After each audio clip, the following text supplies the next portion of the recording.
عالم دین مفکر و مفسر مولانا عتیق الرحمان سنبلی کی رحلت پر علمی، ادبی اور مذہبی حلقوں میں شدید رنج و الم پایا جا رہا ہے۔ طویل علالت کے بعد دلی میں انہوں نے آخری سانس لی۔ گزشتہ شب ان کا انتقال ہوا۔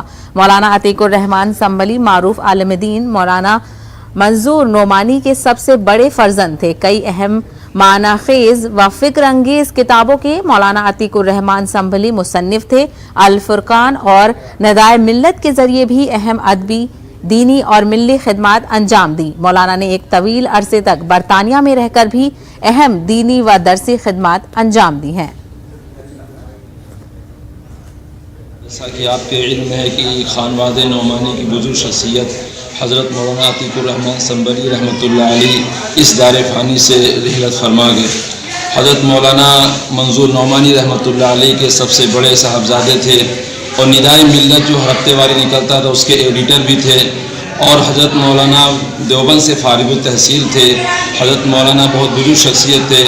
اللہ تبارک و تعالیٰ سے دعا ہے کہ اللہ تبارک و تعالیٰ ان کے درجات کو بلند فرمائے، اور ہمارے درمیان میں جو خلا ہوا اللہ تعالیٰ اس خلا کو بھی پر فرما دے۔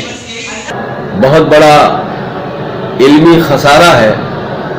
آپ حضرت مولانا منظور نعمانی صاحب رحمۃ اللہ علیہ کے بڑے بیٹے تھے، جو حضرت مولانا مرحوم مولانا عتیق الرحمان صاحب جو ایک بڑے مصنف بھی رہے ہیں، اور اسی کے ساتھ ساتھ علمی میدان میں ان کے بڑے کارنامے ہیں، خاص طور پر انگلینڈ میں رہ کر انہوں نے جو علمی کارنامے انجام دیے ہیں، اور اسی کے ساتھ ساتھ جو ملت کو نفع پہنچایا ہے، یہ فراموش نہیں کیا جا سکتا ہے۔